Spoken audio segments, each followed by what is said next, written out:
On the Hindenburg Line battlefields of 1917, we discover the British advance to the main Hindenburg Line and the capture of a small village, the story of men from the Guards and the Royal Naval Division, uncover a British bunker from 1918, and the story of some American engineers who became the first US Army casualties on the Western Front in the Great War. This is what we find at Gouzeaucourt.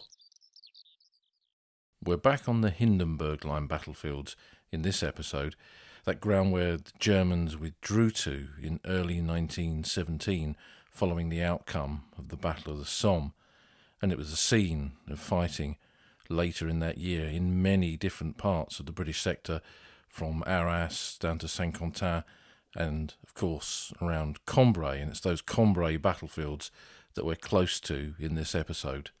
And this episode as well marks a bit of a first for the podcast, in that we've recently covered some of the places that we'll discuss and talk about here on our YouTube channel. The Old Front Line has a YouTube channel where we've got episodes, of course, of the podcast on there, but lots of videos looking at different parts of the battlefields of the Great War.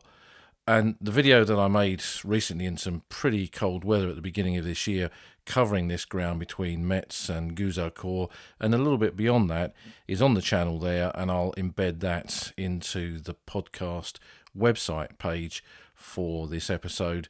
So you can just go on to the podcast website, find the page for this episode, and you'll see the video there, or you can go straight on to the YouTube channel and you'll find the film there. Now, naturally, these videos operate on one kind of level.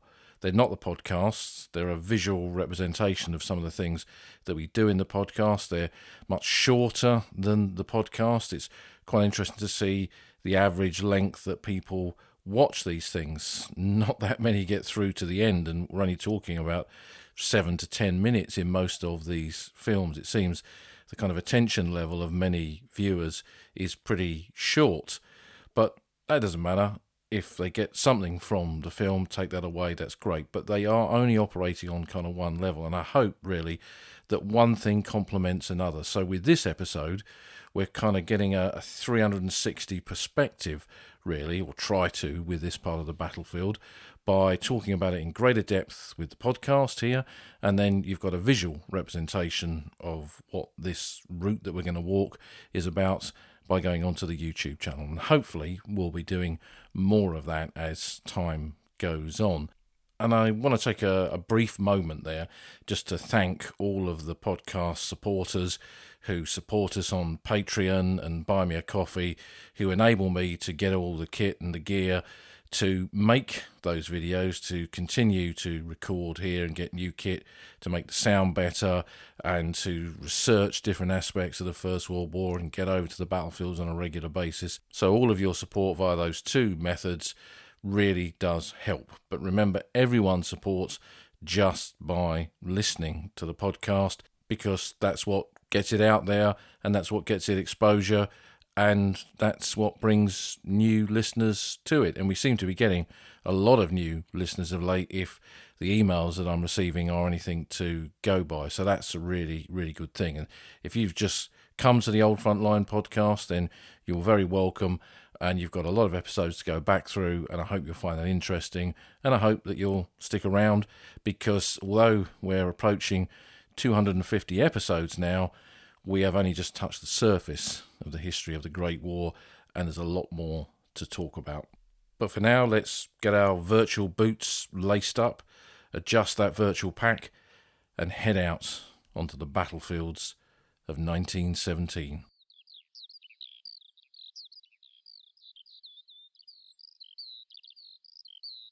We're beginning this walk on the vast open landscape of the battlefields of 1917, close to where the Hindenburg Line once ran and where the fighting was often at its fiercest in that critical year here of 1917. But also there was fighting here again on multiple occasions in 1918 as well. And the route that we're going to walk, there's a map for it that is on the podcast website, so you can follow it on Google Maps.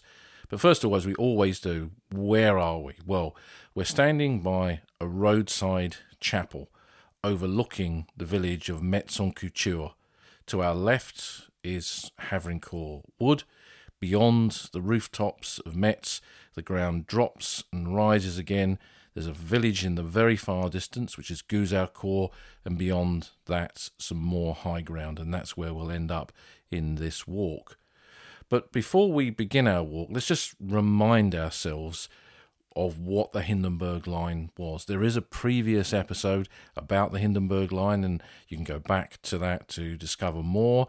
But the Hindenburg Line was a series of German defences that were built in the latter part of 1916 on into early 1917, when the Germans, towards the end of the Battle of the Somme, looked at the situation there and realised that although the British and the French might not break through on the Somme front, the German army would be left holding defences that they could not hold, could not defend indefinitely.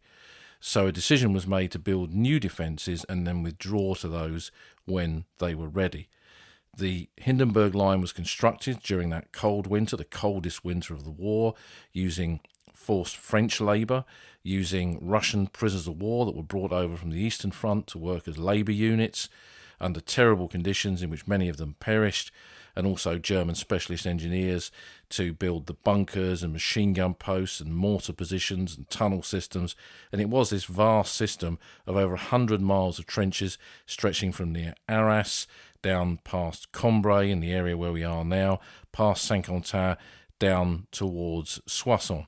And it was considered from the German point of view to be pretty much impregnable because it was using the latest military technology, defensive technology, with static machine gun posts, with overlapping fields of fire, thick belts of wire, deep and wide trenches, because tanks, since the Battle of Flers-Courcelette in September 1916, were now part of the battlefield landscape, and if the trenches were wide, then the tanks might not be able to cross them.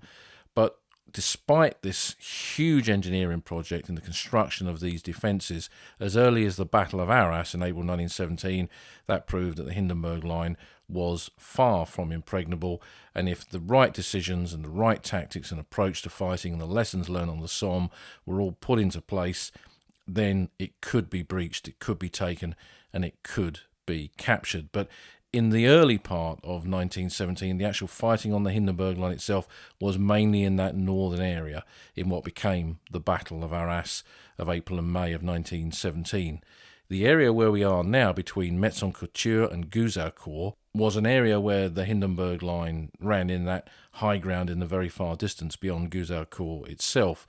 But this was ground that was swept up in by the British in the advance to the Hindenburg Line. As the Germans withdrew, the British advanced behind them, basically, and then had to construct their own new positions, because the Germans didn't dig a line of trenches for themselves and conveniently dig some for the British. They just left open ground. And what happened from the movement from the Somme area as the Germans pulled back, kind of one day the British Army looked over no man's land through its periscopes and realised that the enemy had gone, and although it wasn't a withdrawal in one go, it was a kind of gradual process, and there was a lot of delaying actions in different areas. By the time they got to where we are now, close to the village of Metz-en-Couture, then the Germans were pulling back in great numbers, but using positions like this, using ground like this, to fight major delaying actions kind of in the outposts of the Hindenburg Line before the British got to those main defences. And this is depicted very well in the film 1917, which, if you're a regular listener to this podcast, you'll know is a favourite of mine. And although it challenges what we think we know about that landscape and battlefield of the First World War, and if you want to discover more about that, yes, there is an episode on the film 1917 in the podcast as well. You can go back and find that. What we see in that film and what we see on the landscape today, just as the men who came here in March and April of 1917, just as they saw, is an open landscape. And it would have been pretty much untouched by war. This is not the kind of trench warfare that they'd fought on the Somme in 1916. There's no man's land. There's no big belts of wire in the immediate ground where we are at the moment. It's open fields. There's woodland. There's copses. There's a canal. The Canal du Nord is just behind us where we are at the moment. It wasn't finished, so it was dry. It's like a big ditch. The bridges across it had been blown. and the Germans had cut down trees along the roads to slow down the movement of British Allied units. They'd blown mines at main crossroads to prevent the movement of traffic there. But what that meant was that the advance of infantry over unfamiliar ground, which was often not well mapped in terms of what was there, although they could send up aircraft to get air photos, they were advancing in a kind of movement to contact kind of operation, and that's exactly what happened here. So in early April 1917, two battalions, the 10th and the 11th Kingsroyal Rifle Corps, came to the ground where we are now. This road and this landscape is pretty much unchanged if we compare it to the wartime maps. There was a chapel destroyed in the war right close to the chapel where we're standing now, and in the open ground ahead of us and to our right is where those Kingsroyal Rifle Corps battalions move forward and they bump the enemy in this location where we are now. And the Germans used little pockets of ground like this with villages, with buildings that they could defend as a way of giving the British a bit of a bloody nose, slowing them down and making sure that everything was ready in the main Hindenburg Line for when the British reached those positions. And of course, these men in both these battalions, like all of the units around them, really had no idea what the Hindenburg Line was, what it consisted of, or even really clearly where it was. At this point, in early April 1917, they're advancing on a village defended by the enemy. And these are veteran battalions that have been out since 1915. They're part of the 20th Light Division, which was a division comprised of light infantry battalions, rifle brigade, Kingsroyal Rifle Corps in these two battalions' case, but there was the Duke of Cornwall's light infantry, King Shropshire light infantry, Ox and Bucks light infantry, and many others besides within this division. It was the division that Harry Patch, when he was in the DCLI, would fight with in the Third Battle of Ypres in 1917, but that battle was yet to come, and Harry Patch had not joined the battalion in this area at that time. So this is before his moment, as it were, on the Western Front.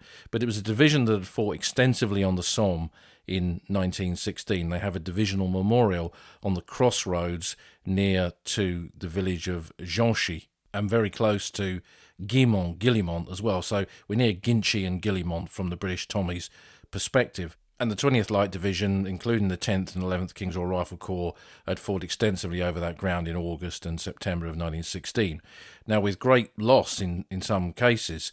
So these were battalions that had been heavily knocked about on the Somme, suffered casualties, rebuilt with new replacements, new reinforcements coming from the base depot.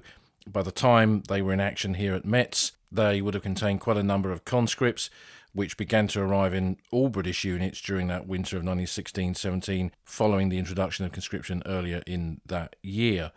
A lot of lessons had been learnt by these units on the Somme. They'd spent quite a lot of the winter training, bringing themselves up to date with new approaches to the fighting, including advancing in open warfare, which would prove incredibly useful for attacks like they were about to make on the village of Metz-en-Couture here in early April of 1917.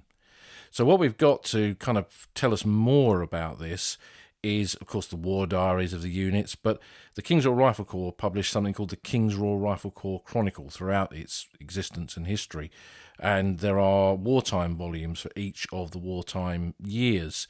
And the one for 1917 has different chapters for different battalions, and some have quite a lot of information in, and others less so. But for this attack, there's quite a lot. And we've got a good account of the 10th Battalion Kingsroyal Rifle Corps attack from the KRR Chronicle.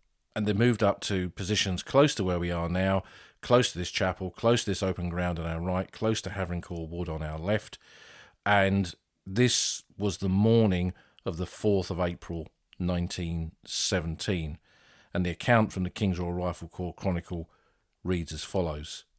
We were not left in peace long, as orders shortly arrived that we were to attack Metz village on the morrow. Our instructions were to attack the enemy vanguard position east and southeast of the village and consolidate on a line north and northeast of it. Our 11th Battalion was cooperating on the left and the 8th Division on our right. The hour of commencing the assault was 2 p.m, and we deployed on a 2-company front in one wave of 2 lines from Dessau Wood. It was snowing hard at the time, and the operation commenced without incident, At about 2:15 we came under heavy machine gun fire on reaching the high ground. Considerable casualties were incurred, but the advance continued steadily in good direction and intervals were maintained. The left companies pushed on into Metz, but the right companies were hung up in a sunken road on their right flank.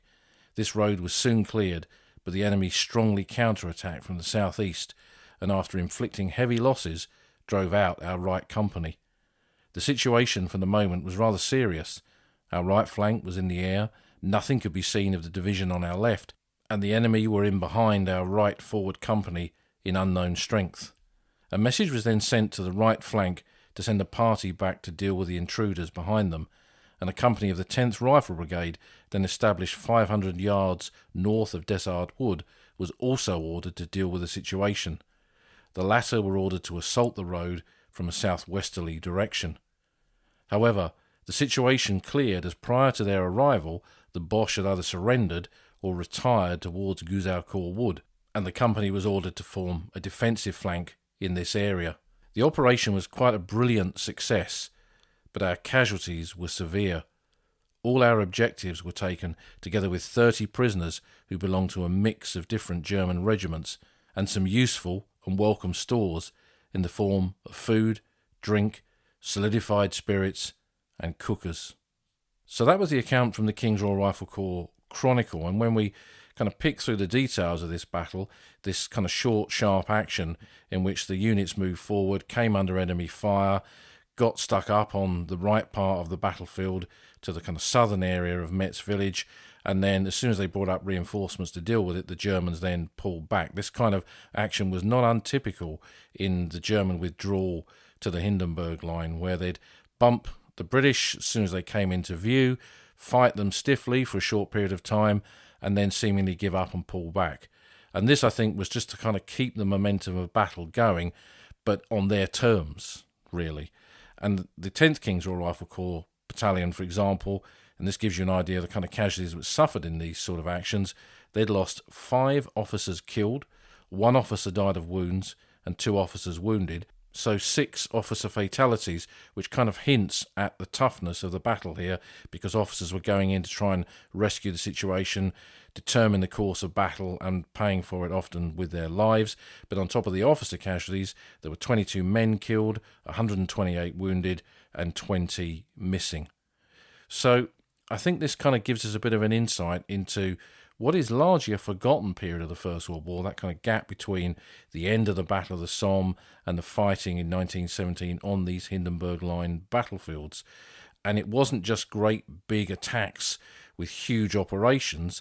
There were lots of these small battalion, multi-battalion level skirmishes where they're encountering enemy units, defending a bit of ground, defending a canal or a village or a wood, and suffering casualties as a consequence of that.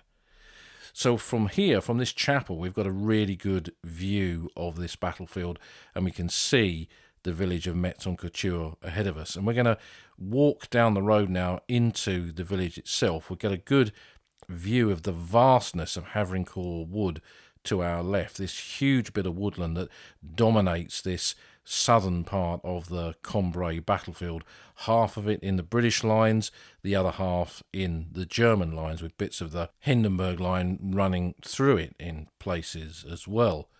And as we come into the village of Metz-en-Couture, it's a typical village in this area, fairly small, fairly nondescript. In terms of the modern landscape, not much going on. Very few of these villages have shops or cafes. They're places where people live, have retired to, work on some of the farms in this area, but they're not kind of villages in the same way that we're used to perhaps in Britain, for example. But what we see as we walk through it is a village that clearly dates from the 1920s, despite the fact that up until the point that the King's Royal Rifle Corps came here in early April of 1917, this was pretty much untouched here. The Germans had used this as a billeting area during the Battle of the Somme, probably a training area as well, but it had not seen any kind of serious action. But in the next year and a bit, from March, April 1917 through to the end of the war, there would be intensive fighting in this area again and again. And like so many villages on the battlefields and landscape of the Western Front, Metz was completely destroyed by the end of the war. So what we see here is one of these phoenix villages that's risen from the ashes after the war and been rebuilt. But of course, as always, beneath it is another story, really, because one of the things when you look at the history of Metz in the Great War, Metz-en-Couture, you discover that it was noted for its underground positions and cellars. Now, this whole area here is a chalk landscape, is a rolling chalk downland, which made it essentially very suitable for armoured warfare with the Battle of Cambrai in November of 1917. But it also meant you could dig into it with the Hindenburg Line. But people have been digging into this landscape for centuries in some cases. And the Germans, when they captured the departmental archive records at Cambrai in the early phase of the war, found some records there showing the maps and surveys of all of the underground quarries and positions and tunnel systems in all of the villages in this area, and used that as a kind of guide to then implement these underground systems for themselves. So the Germans had used these underground positions when they'd been billeted here. No doubt they'd used them to pop up and shoot at the advancing King's Royal Rifle Corps soldiers during that Battle of April 1917. And then later on, the British used exactly the same positions to shelter their troops as well. And no doubt there's a very checkered, interesting history in terms of that subterranean aspect of Metz-en-Couture's past. Sadly, none of this is open to us today. It will all be there beneath this village, but it's not something that is kind of open to the public. And if we spent time here and looked at the War Memorial and went into the Mairie, the town hall, we would discover that after the Great War, Halifax in Yorkshire twinned with Metz-en-Couture in one of those many twinnings that took place at that time to help it rebuild after the conflict here during the First World War. I don't believe that twinning still exists today, and I don't know of a specific Halifax connection to this area, although the 62nd West Riding Division fought just up the road in Havrincourt Wood, both in 1917 and 1918, so it could have some kind of connection with that.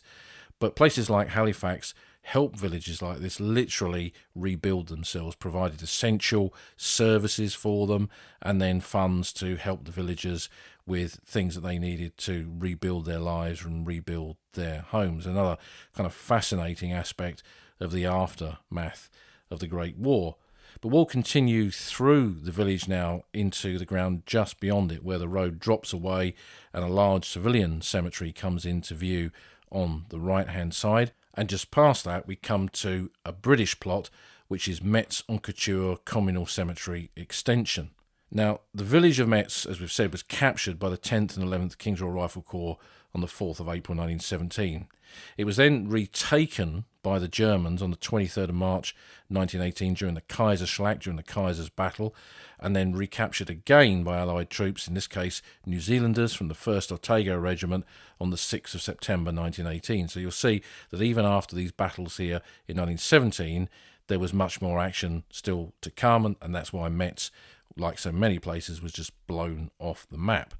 The communal cemetery, the civil cemetery that we've just passed, of course, would have been a civil cemetery going back many centuries for this village, but was then used by the Germans as a place to bury their dead. And there were 252 German burials here by the end of the First World War. Some of them men who had been killed or died of wounds received in the Somme fighting of 1916, possibly with a few added in the battles of 1918 as well, but all of those have now been removed to one of the larger German cemeteries a little bit further away from where we are now. But amongst them were a number of Royal Flying Corps officers who had been shot down behind the German lines close to where we are now, and then brought in here into a German cemetery for burial by the Germans themselves, and their graves were subsequently moved into the main cemetery. Then when the British took this ground in April 1917, a proper military burial ground was established here, and some of the first burials were the dead from the 10th and 11th King's Royal Rifle Corps who had been killed in the capture of Metz-en-Couture on the 4th of April 1917. And the burial ground remained in use constantly from the fighting in this area right up to March 1918, and then a few burials were added again in September when the ground was fought over once more. Today there are 486 British and Commonwealth burials here, of which 50 are unidentified. And in terms of the different nationalities, the majority of them are British. So there's 384 British, 40 New Zealanders from the September 1918 attack, 5 South Africans, 1 Australian, 1 Canadian and 1 German prisoner of war who's buried amongst them. So those burials had begun with the King's Royal Rifle Corps lads, but then the cemetery was used by field ambulances because there was a clear line of evacuation from the battles towards the Hindenburg Line through Gouzeaucourt back to Metz-en-Couture, and the field ambulances buried men who died of their wounds in this cemetery, and then frontline units who fought in all those areas buried some of their dead here too, particularly officers, and that's something you see dominate some of the plots, the small plots within this cemetery.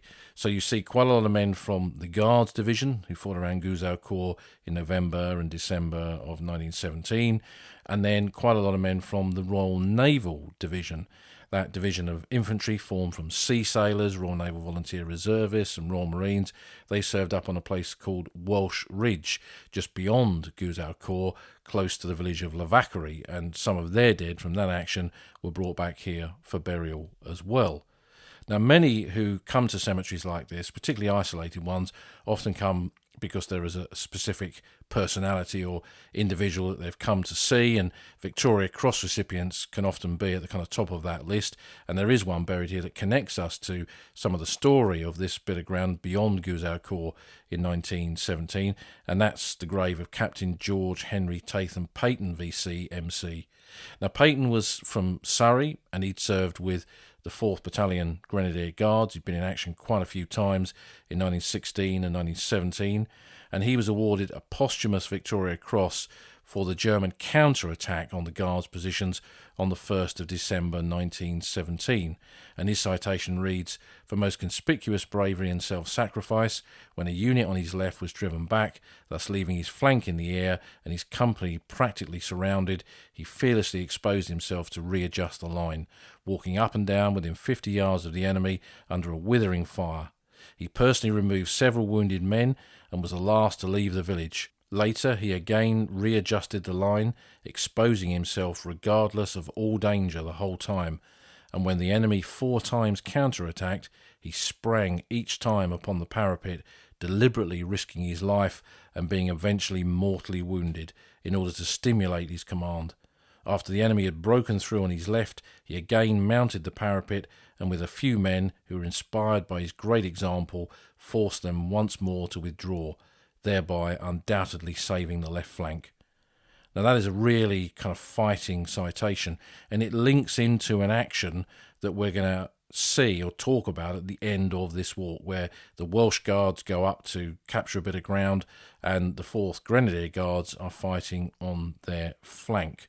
And this period, the 1st of December 1917, was the tail end of the Battle of Cambrai, when this was a battle which had broken through the Hindenburg Line. Hundreds of tanks had advanced with the infantry.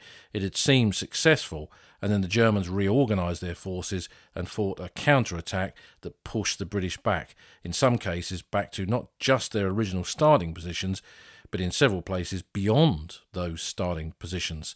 So it ended with failure, and on this southern part of the ground, it was held by those desperate struggles involving men from the Guards division, and on their flanks was another army corps commanded by General Snow. The same General Snow had fought at Le Cateau, Second Battle of Ypres, as a divisional commander, and then a corps commander on the Somme, where 2 of his divisions, the 46th North Midland and the 56th London Division, had attacked Gouzeaucourt on the first day of the Somme, which had ended in failure and heavy losses, and he accused the men in the 46th Division, the North Midlanders, of having a lack of offensive spirit, a terrible slur on the bravery and sacrifice of men that day. That was not Snow's finest hour. But what he showed throughout his war, really, and Dan Snow wrote a very good book on his relative, is that he was a good defensive general. And he got wind that the Germans were building up for a counterattack, made his thoughts known, wasn't really listened to, but he organised his defences south of Gouzeaucourt, so when that counterattack did come in, his ground stood. And that was eventually his last battle before he went home. So the Guardsman, Captain Peyton, is typical of the graves that many people come to see here, but one that I personally frequently come to visit is the grave of Patrick Shaw-Stewart. Now, he was an original officer who joined the Royal Naval Division on its formation in 1914. He was a friend of Rupert Brooke, and that kind of links me to Patrick Shaw-Stewart because Joe Murray, a veteran of the Royal Naval Division, was someone that I interviewed back in the 1990s, shortly before his death. Joe Murray was a pallbearer at Rupert Brooke's funeral, and Patrick Shaw-Stewart, his great friend of Rupert Brooke, was there too. So he'd gone right through the division's experience from the early days to Gallipoli, to the Western Front with the Somme and Arras and Ypres. And he was then killed. By this stage, he was a lieutenant commander commanding one of the Royal Naval Volunteer Reserve battalions of the Royal Naval Division, the Hood Battalion, and he was killed while in command of that battalion on the 30th of December 1917. Now, that connection with the Royal Naval Division and Rupert Brooke and Gallipoli, that is not the main reason why I come to visit Patrick Shaw-Stewart. It's because he was one of the children of the souls. This was a group of upper middle class, upper class families who had children that went on to fight and in some cases die in the Great War, and they were all connected socially through social groups and relationships. And Patrick Shaw-Stewart, for example, was in love with Lady Diana Manners. It was an unrequited love. She didn't return that to him. She was in love with Raymond Asquith, who would die on the Somme in 1916, and she would eventually go on to marry Duff Cooper and become Lady Diana Cooper. But what you see is this close-knit group, this coterie, the so-called children of the souls, the children of all these wealthy parents who had every kind of privilege, but that did not stop them from suffering to the full extent the tragedy of the First World War, where so many of these young men died, from Asquith to Shaw-Stewart and many others besides.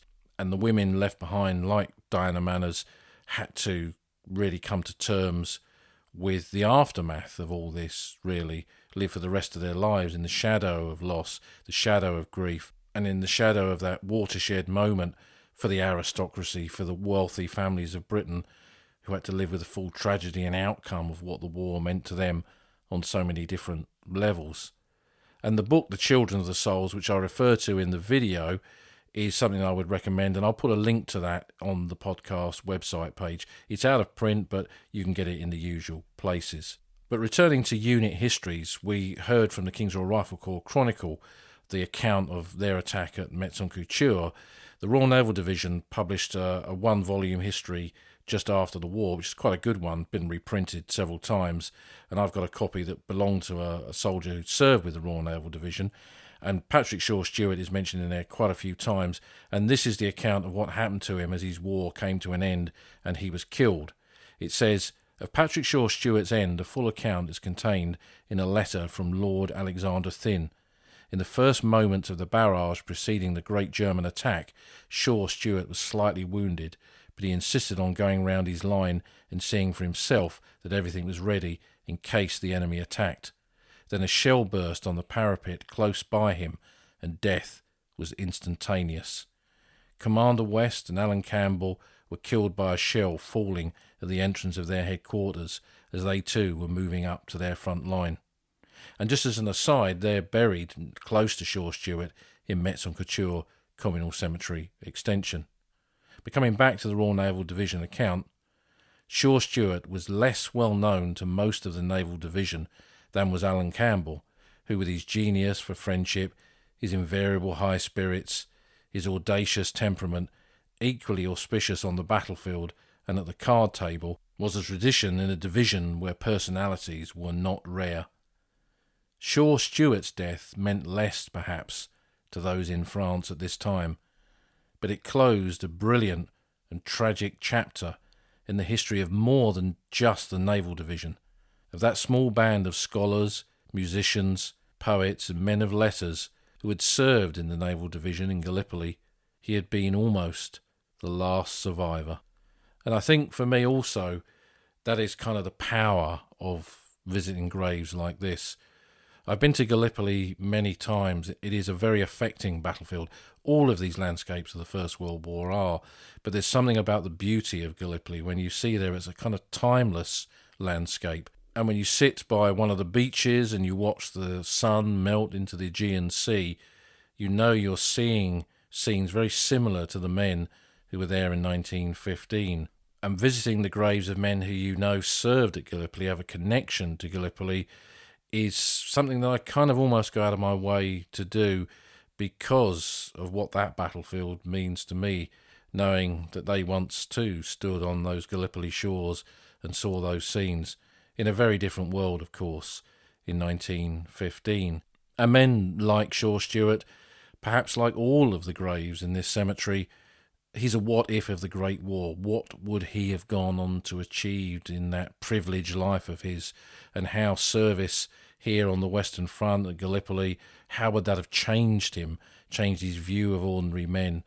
We can only but speculate, because their lives were cut short and that promise of greatness was never fulfilled. So leaving the cemetery, we take the road from Metz towards Gouzeaucourt, and we come through again a rolling open landscape. There's a wooded area. This ground was swept up as the units that had captured the ground around Metz moved forward and then took Gouzeaucourt in early April of 1917.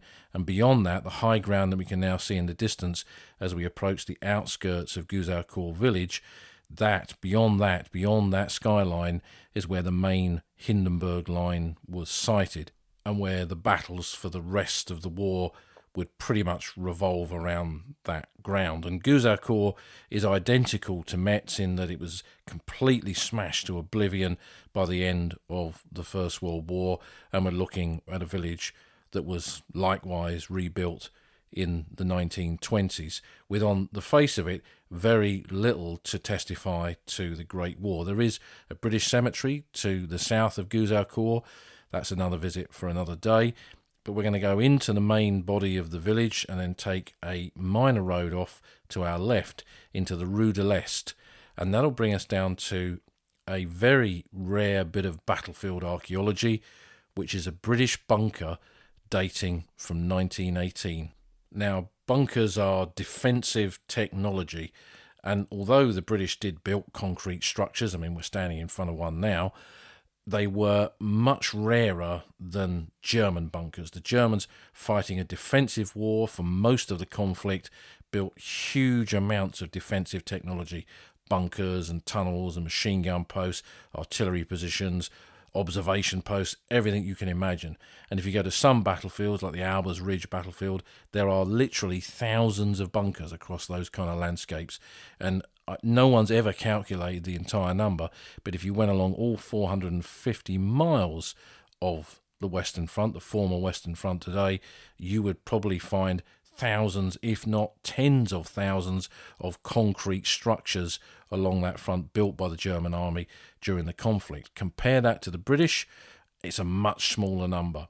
So this not particularly impressive looking bunker, it juts out of an old wall, it was built into a building that was there at the time, is a fairly small bunker with a main angled aperture, and inside it was a special metal mount for the Vickers machine gun, and there would have been a Vickers machine gun in there on this mount. And when I was over on the Somme just last week, I went to see Dominic Zanardi at La Tommy, the bar at Pozieres, and he just recovered one of these mounts from a private collection from a museum that's just closed, which itself had been found near Mouquet Farm back in probably the 1970s or 80s. But this kind of mount, which enabled a Vickers machine gun to be mounted on there and then fired in a given direction to lay down suppressive machine gun fire, defensive machine gun fire. So this was not a pillbox built in the front line to cut Germans down as they advance across no man's land. It was what by this stage of the war was the more common use of machine guns, which is like artillery, to lay down essentially a machine gun barrage on a given area. And certainly this would have been put into good use by the British troops defending this ground in March 1918 during the German Kaiserschlacht, if not before, when this bunker was originally built. So it's small, it kind of looks insignificant, but actually it's a really important bunker, and it's good to see that the town of Gouzeaucourt recognised this during the Great War centenary, and they have an info panel on the side of it now that tells you the history of the bunker and shows you the design of machine gun mount that was in there and gives you a bit more information about its history. And to me, it kind of shows what can be found in places like this. Not everything is in a guidebook. Not everything is online. Not everything is on Google Maps. When I was preparing for a new battlefield tour this year, which is going to bring us back to these battlefields of the Hindenburg Line, I noticed that the bunker wasn't on Google Maps, so I added it. And you'll find that in the map for this walk, for this episode. But it just shows how our knowledge unfolds and how there is more to find. And when we come to these perhaps less visited, less familiar places on the landscape of the Western Front, there is so much for them to give us. So we're going to continue down Rue de l'Est. As we get to the end of it, we come up towards the main road, which continued up over the high ground at La Vacquerie and beyond to Bonvais Farm. We're not going up there, but we're going to turn off to the right. But before we do, on the corner is another memorial that dates from the centenary period. It's a modern memorial, and it's got a little bit of brick wall with a plaque on it, an information panel, and then in front of it a section of railway track. And this commemorates, again, a kind of lesser known aspect of the First World War in this area. It commemorates an American engineer unit. This is a memorial to the 11th Engineer Regiment of the American Expeditionary Force, the AEF. It was a railway unit raised from New Yorkers who had worked on the railway in that area. And it was one of the very first AEF units to arrive in France as early as August 1917, which, when you consider America entered the war in April, that's pretty good going to get here 4 months later. And it was then attached, as quite a lot of these initial units from the American forces were, to British units. This kind of unit, being able to do engineering and railway work, was incredibly useful to the British, who were putting in battlefield infrastructure in places like this. And the 11th Engineers worked on light railway, trench railway systems in the battlefields close to the Hindenburg Line during that period. And on the 5th of September 1917, while doing that work, they suffered their first losses. Sergeant Matthew Calderwood and Private William Brannigan were wounded by shell fire, and they became the very first US Army battle casualties of the Great War. Not fighting with the main AEF, not fighting in the Meuse-Argonne offensive or any of those big battles that America is well known for, but fighting alongside their British comrades here close to Gouzeaucourt on the Hindenburg Line battlefields of 1917. And as part of the work that then followed that, they were laying railway lines to help move tanks up as part of the Great Offensive here, the Battle of Cambrai, on the 20th of November 1917. Railway was the infrastructure that could move vehicles like tanks. They, of course, could move under their own steam, but it was better to move them up on flatbed trains to then be unloaded nearer to the battlefield and then move up to make their attack. And again, that kind of whole investment in infrastructure by the British Expeditionary Force on the Western Front was all part of the route to victory in 1918. And this unit, the 11th Engineers of the AEF, were all part of that route to victory as well for their contribution to that development of infrastructure on the battlefield. But working in what was essentially a behind-the-lines job, or not in the very front line, suddenly turned very differently for them on the 30th of November 1917, when the German counterattack came in and the positions up on the ridge held by units of the 29th Division got overrun, and the 29th Division headquarters was threatened to be overrun by the Germans, and that ground eventually was. The divisional commander then was still General Beaurevoir de Lisle. He'd commanded them on the Somme the previous year, and also at Arras and at Ypres. And seeing what was happening around him, he then set about organising a defence of this ground with all of the men that he could find, including the American engineers. Now, they were working on engineering railway tasks, and they didn't have weapons with them. A few of the NCOs and officers may have had sidearms, like the Colt 45, for example, but they'd left their main weapons back at their headquarters because they were not there as fighting troops. Now, though, they were. So under their officer, Lieutenant Paul MacLeod, a young man from Albany, they picked up what weapons they could find on the battlefield around them. A Lee Enfield rifle, a Lewis gun, a sidearm, and together, alongside their British comrades, they fought back against the Germans who had by now surrounded them. And that was what was clear. They were now completely surrounded and fighting in a small pocket until they could be relieved. And relieved they were. British units counterattacked, retook this ground and linked up with the Americans. But that put them in a position where they became some of the first American fighting troops of the Great War. And Paul MacLeod, that young lieutenant, he was awarded a DSC, Distinguished Service Cross, by his own army, and also the Military Cross by the British in recognition of his bravery fighting alongside British troops. That was one of a number of occasions in which British decorations were given to American personnel who were fighting on battlefields alongside British units. But his recommendation, his citation for the DSC, reads as follows. The Distinguished Service Cross is presented to Paul MacLeod, First Lieutenant, U.S. Army, for extraordinary heroism in action at Gouzeaucourt, France, November the 30th, 1917, in remaining under shell fire until the escape of his men, who had been caught unarmed by the German attack, was assured. First Lieutenant MacLeod then assisted in leading troops to the trenches, directing the procurement and distribution of ammunition, and displaying coolness and judgment while continually under fire. So this was a minor episode of the Great War in the kind of bigger history of the American Expeditionary Force. But it's nevertheless a really important one because this was a turning point in the American experience of the Great War, when American soldiers went into combat against the German army for the first time and fought them man on man with weapons. And incredibly, it doesn't seem to have been given very little newspaper coverage at the time, and seems to be even less known today, more than a century later. But nevertheless, it really is an important moment, I think.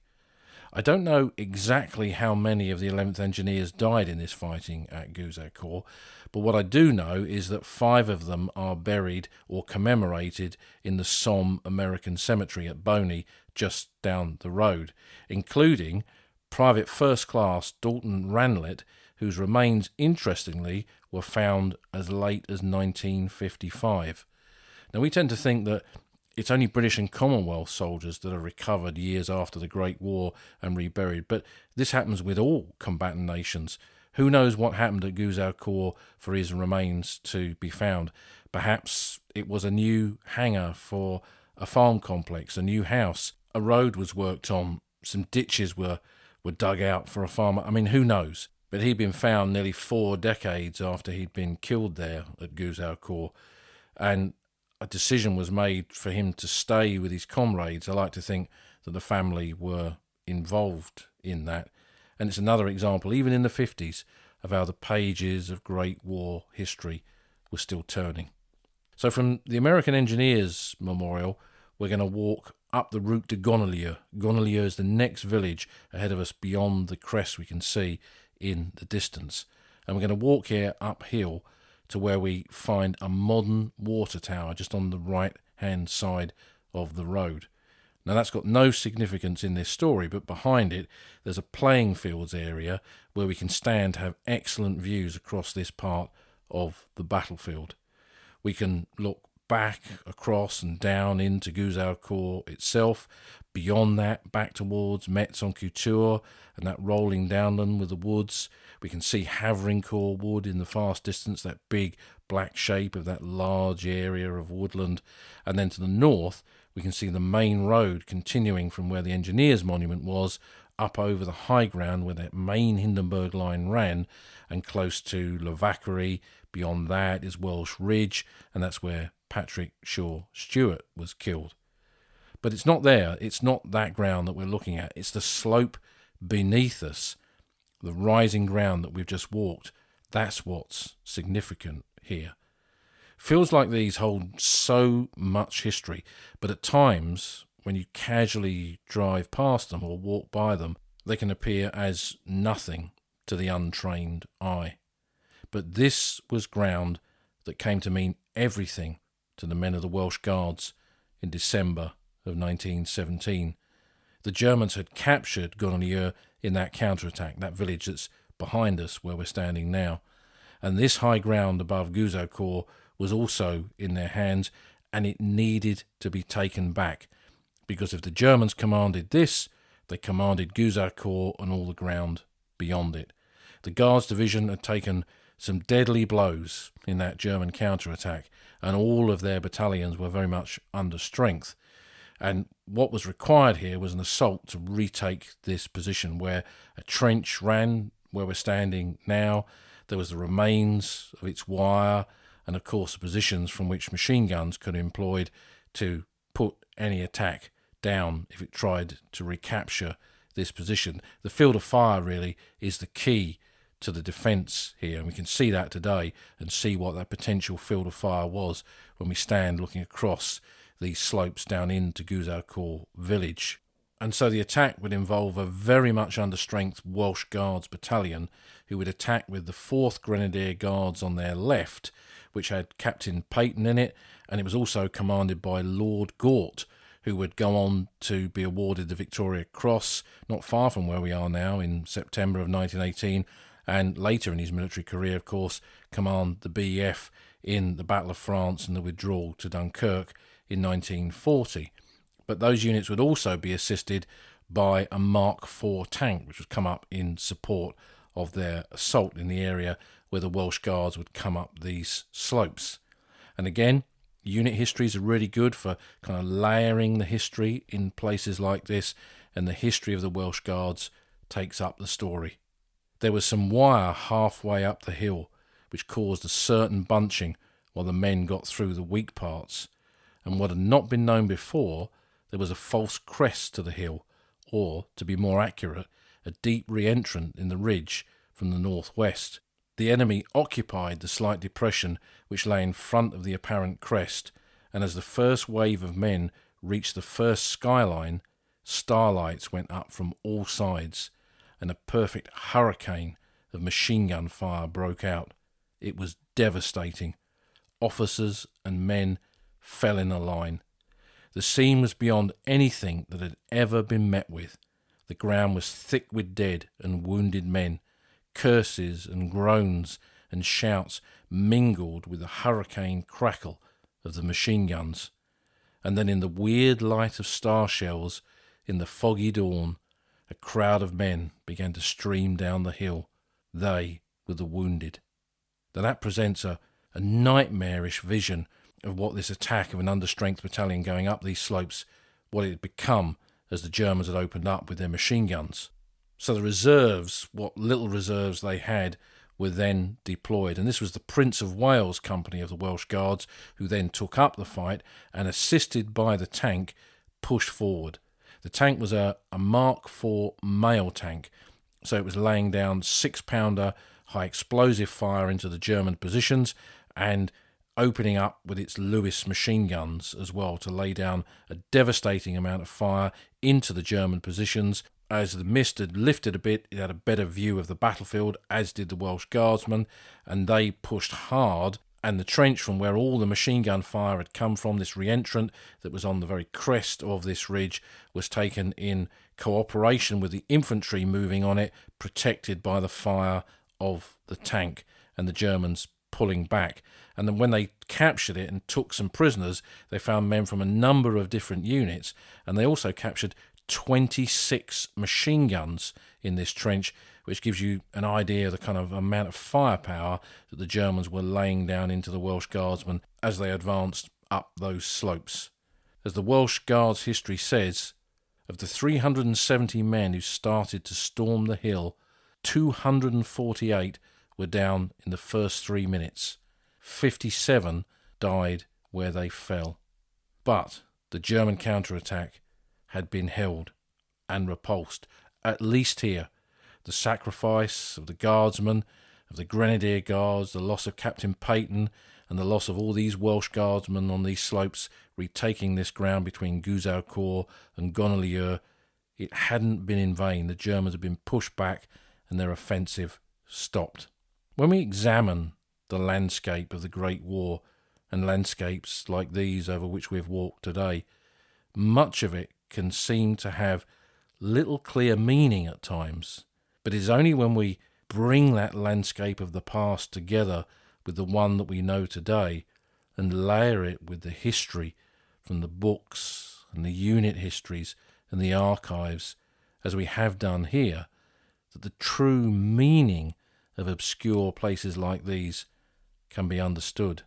The essence of how we understand this landscape cuts to the very heart, I think, of what we mean by the culture of these battlefields, and shows no matter where we walk, it's still got so much to show us, so much to teach us, that old front line.